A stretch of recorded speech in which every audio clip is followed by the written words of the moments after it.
नमस्कार दोस्तों।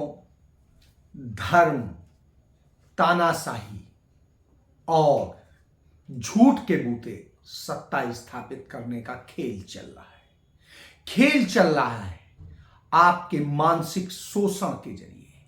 खेल चल रहा है चंद पूंजीपतियों के भरोसे और इस देश के लोगों को सबका भविष्य लूटा जा रहा है।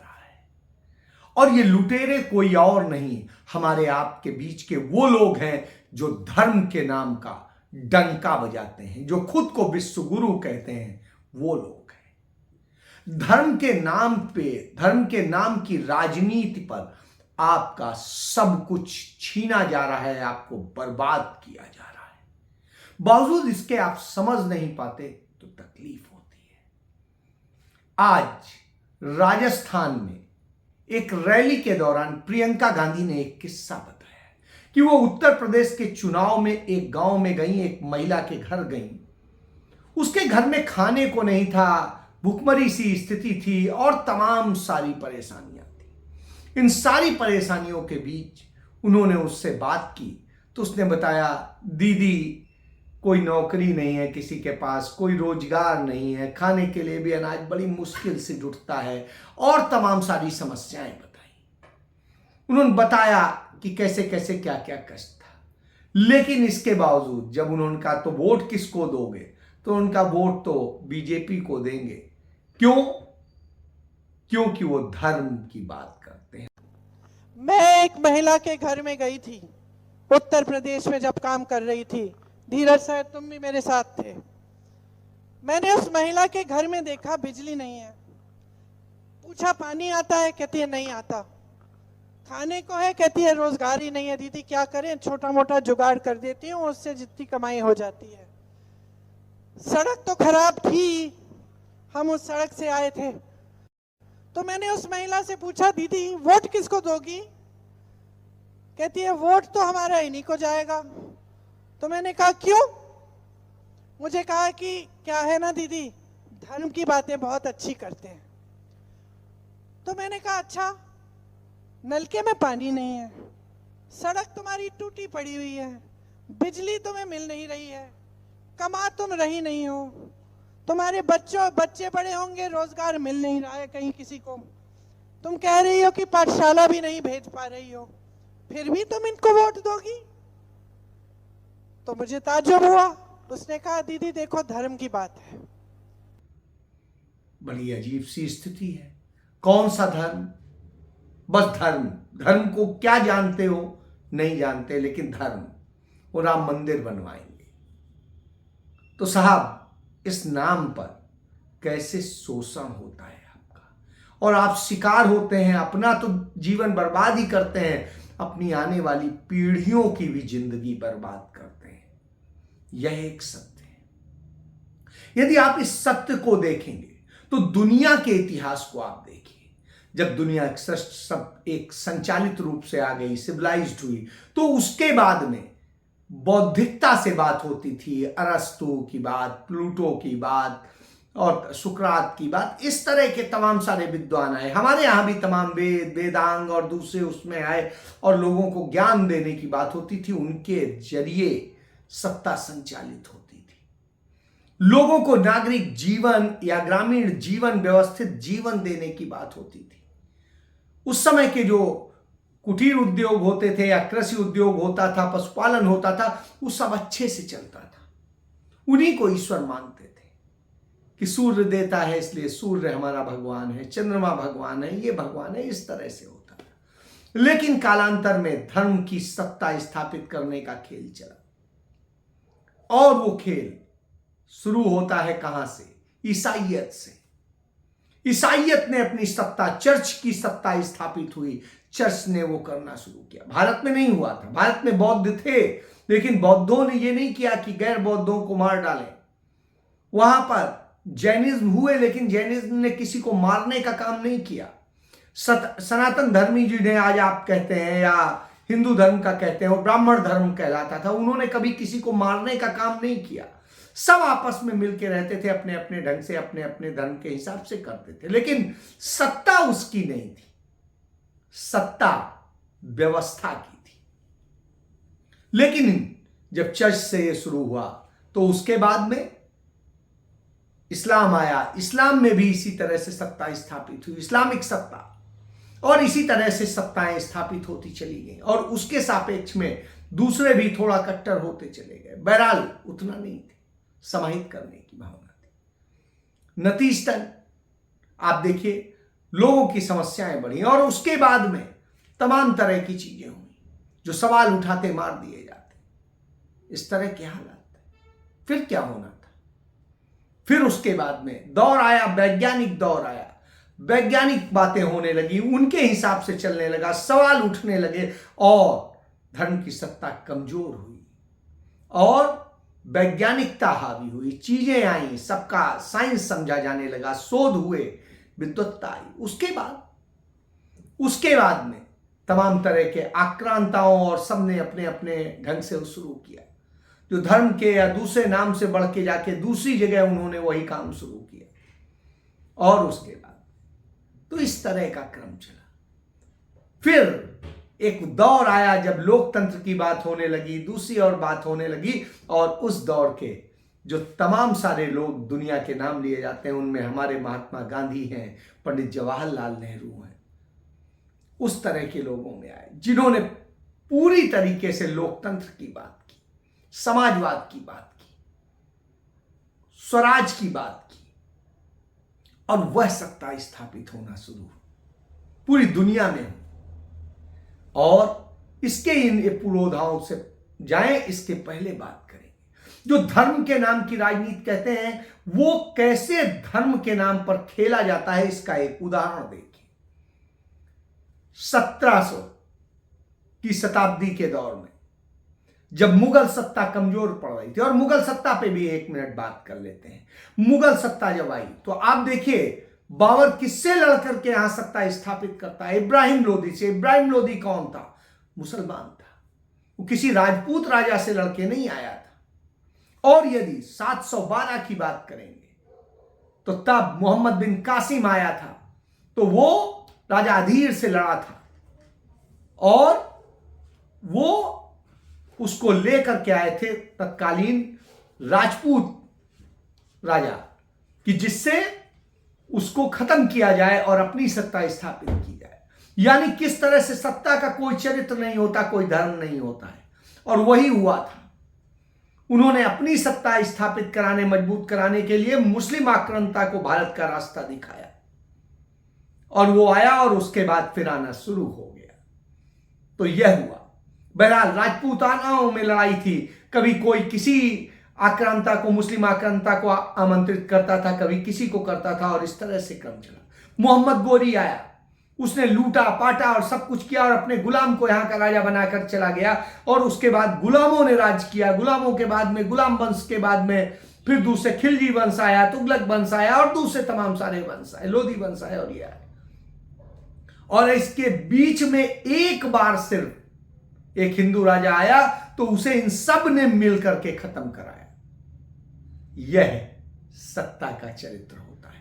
तो उस चरित्र में मुगल आए। मुगल यहां से कुछ लेके नहीं गए, इस देश को सिर्फ दिया और दिया। उन्होंने यहां पे शादी विवाह किए, यहां से प्रेम किया, यहां के राजपूत राजाओं की लड़कियों से शादी की, और जो है बेटी और उसका रिश्ता कायम किया, यहां के दामाद बने। और आज उनके परिवार का कोई एमएलए, एमपी, विधायक, मिनिस्टर या प्राइम मिनिस्टर नहीं है। जब 1700 शताब्दी में मुगल सत्ता कमजोर पड़ने लगी तो अंग्रेजों को रास्ता दिखाई दिया। तमाम सारे हमारे देश के राजपूत राजाओं ने उस स्थिति में उनका साथ दिया, और उनके साथ मिल करके किस तरीके से नवाबों ने भी और दूसरे भी थे, धीरे धीरे धीरे करके अपनी सत्ता को मजबूत करने का काम किया। वो भूल गए धर्म, भूल गए जात, ईसाइयत को उन्होंने मदद की, और उसके बाद में एक खेल चला। उसके बाद आप देखिए उस दौर में जो मराठा राजा थे वो खत्म हो चुके थे पानीपत युद्ध के बाद में, कमजोर इतने हो गए थे कुछ नहीं। तो उन्होंने क्या किया, जब हैदर अली जो टीपू सुल्तान के पिता थे, उन्होंने जब आक्रमण करके मराठाओं का एक किला जीत लिया बेंगलुरु के पास में, तो उन्होंने आक्रमण किया, जवाब में कहा श्रृंगेरी के मठ में, जो शंकराचार्य ने 4 मठ स्थापित किए थे, पुरी का मठ, द्वारका का मठ, जोशी मठ और श्रृंगेरी मठ। उन्होंने श्रृंगेरी मठ में आक्रमण किया, किन्होंने? मराठा राजाओं ने, जो हिंदू राजा, और उन्होंने आक्रमण करके वहां लूटा, तोड़फोड़ करी, वहां का धन लूटा, मूर्तियां ले गए और सब कुछ किया। उसके बाद उन्होंने तिरुपति में किया, तिरुपति बालाजी में आक्रमण किया, वहां पर लूटपाट किया और सब कुछ किया। तब टीपू सुल्तान को शंकराचार्य ने चिट्ठी लिखी। तो टीपू सुल्तान, आज उनका जन्मदिन है, उन्हें मैं नमन करता हूं। उन्होंने वह श्रृंगेरी का मठ का पुनर्निर्माण कराया, वहां पर दान दिया, दक्षिणा दी, पैसा दिया और उसको फिर से एक बेहतरीन पूजा स्थल बनाया। उन्होंने जो है तिरुपति बालाजी को एक अच्छे से बनवाया और उसको किया। इस तरह की स्थितियां थी। उसके बाद में हम उनको गाली आज देते हैं, धर्म के बात करते हैं, लेकिन उन्होंने तमाम सारे ऐसे धार्मिक, लेकिन हिंदू राजाओं ने उसे तोड़ा था, उसे वो किया। ऐसी तमाम घटनाएं हैं, एक घटना नहीं है। तो इस तरह की स्थितियां, और उन्होंने अंग्रेजों के साथ मिलकर के किस किस तरीके से खेल किया, वो भी कहीं छिपा नहीं है। फिर अंग्रेजों से लड़ने आए कांग्रेसियों ने लड़ाई लड़ी। उन्होंने सत्याग्रह के जरिए लड़ी, जो गांधी ने रास्ता दिखाया, जो नेहरू ने रास्ता दिखाया, और उस सत्याग्रह की लड़ाई चली, लंबी चली, और जीत करके जब हम आए और देश में मिलाने की बारी आई, तब 642 रियासतें थी, तमाम राज्य रजवाड़े और सब कुछ थे। उनमें से तमाम जो है पाकिस्तान के साथ जा रहे थे, और मुस्लिम जो जा रहे थे वो तो बहुत थोड़े से थे। मुस्लिम्स में गिनेंगे तो उंगलियों पे गिनते हैं कि जूनागढ़ का राजा जा रहा था उनके साथ में, क्योंकि मुसलमान था। कश्मीर जा रहा था जबकि हिंदू राजा था, और उसके बाद में जा रहा था हैदराबाद का, भोपाल का। बहरहाल किसी तरह उन्हें तो मैनेज किया गया, लेकिन यहां राजपूताना में जोधपुर का राजा, उदयपुर का राजा और दूसरे तमाम सारे राजा वो जा रहे थे। उन्होंने समझौते करना शुरू कर दिए। तब नेहरू, पटेल और मेनन ने पूरी तरीके से लड़ाई लड़ी और सब कुछ किया, कैसे कैसे करके किया। जोधपुर के राजा ने तो पेन पिस्टल से तान दिया था, मेनन के सिर पे लगा दिया था। इतनी तक की स्थिति आई। लॉर्ड माउंटबेटन ने पूरा मामला संभाला और किस तरह समझा के भारत से मिलाया, और मिलाने के बाद में स्थिति ये हुई। तो तमाम राजे रजवाड़े कहे कि आप तो हमें ये कहां सौंपे जा रहे हैं, ये तो लोकतंत्र की बात करते हैं, लोकतंत्र करने वाले कांग्रेसियों को आप हमें सौंप के जा रहे हैं, नेहरू और गांधी को हम वो करेंगे, ये तो हमारी प्रजा है। इस तरह की स्थिति थी। बहरहाल किसी तरीके से संभाला इन्होंने, बनाया और जोड़ा, और नतीजा क्या हुआ कि भारत बना, लोकतंत्र बना। उस लोकतंत्र के पुरोधा हैं हमारे वो, और उन्होंने अधिकार दिया। श्रीमती इंदिरा गांधी ने प्रीवी पर्स खत्म किया, 14 बैंकों का राष्ट्रीयकरण करके उन्हें भारत का हिस्सा बनाया, और सारी चीजें, संपत्तियां दी। किस तरीके से भूमि का नियम लागू हुए, जिससे कि अधिक से अधिक जो है, जो राजा रजवाड़ों की भूमि थी वो आए।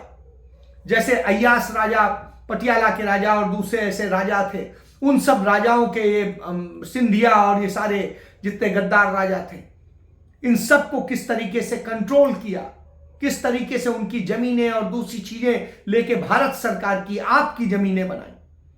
गरीबों को जमीनें देने के लिए भूदान आंदोलन शुरू किए गए, और न जाने क्या क्या हुआ। तब यह देश बन के तैयार हुआ। आज फिर वही हो रहा है कि आपको धर्म के नाम पे, दूसरे नामों पे तोड़ा जा रहा है, आपका तुष्टीकरण किया जा रहा है और किया जा रहा है। और यह करके क्या हो रहा है, आपका भविष्य, आपके बच्चों का भविष्य बर्बाद किया जा रहा है। तभी प्रियंका गांधी ये कहती हैं कि यह हालत है। अपने भविष्य का, अपने बच्चों के भविष्य का सोचने के बजाय आप धर्म की पताका लिए। और आज भी जब भारतीय जनता पार्टी जीतने की स्थिति में मुद्दों पे नहीं है, तो धर्म की बात करती है। मंदिर की बात करती है। और ये वो लोग हैं जिन्होंने मंदिरों के नाम पे लूटा है, जैसा पुराना इतिहास में भी है। आज भी इन्होंने लूटा है, राम मंदिर के नाम पे लूटा है। 1400 करोड़ रुपया अशोक सिंघल ने माना था कि हमारे पास जमा है, वो 1400 करोड़ कहां गया आज तक पता नहीं है। इसके बाद में अभी राम मंदिर बनने के नाम पे जो पैसा जमा हुआ, उसके नाम पे जो लूट हुई है, वो भी सबको पता है। उसके अलावा तमाम सारे, चाहे महाकाल लोग हो, दूसरे हो, सब ये लूट की गई है। और ये कहां गई, सब सोचिए। इनके काल में क्या होता है, सिर्फ लूट होती है किसी न किसी नाम पे, और पूंजीपतियों को दिया जाता है। टैक्स आपसे वसूले जाते हैं, लाभ उन्हें दिया जाता है, दूसरी और चीजें दी जाती है। आपको न नौकरियां हैं, न रोजगार है, न दूसरे और सुविधाएं हैं। आपका छीनने के सिवा कुछ नहीं हो रहा है। तभी राहुल गांधी कहते हैं हम आपके लिए करते हैं, पूंजीपतियों के लिए नहीं, इन अदानी अंबानी के लिए नहीं। तो अब फैसला आपको करना है कि आपको किन के साथ जाना है। आपको इन सट्टेबाजों के साथ जाना है, इन चोरों के साथ जाना है, आपको भ्रष्टाचारियों के साथ जाना है, आपको धर्म के नाम पे आपका शोषण करने वालों के साथ जाना है, या आपको अपनी सत्ता स्थापित करने वालों के साथ जाना है, जिन्होंने आपको लोकतंत्र दिया। फैसला आपका है, फैसला आप कीजिए। नहीं तो यह तानाशाही आपको खत्म कर देगी, क्योंकि एक समय में तानाशाही आई थी और उसने हिटलर और मुसोलिनी और जैसे तमाम सारे खड़े किए थे। उन्होंने कैसे कैसे क्या किया, आज भी वही हो रहा है। तो इसलिए आपको फैसला करना है कि इनका जवाब कैसे देना है। धर्म, तानाशाही, पूंजी और झूठ के सहारे वाली सत्ता के साथ जाना है, या जनता की वास्तविक सत्ता के साथ जाना है। फैसला आपका है। जय।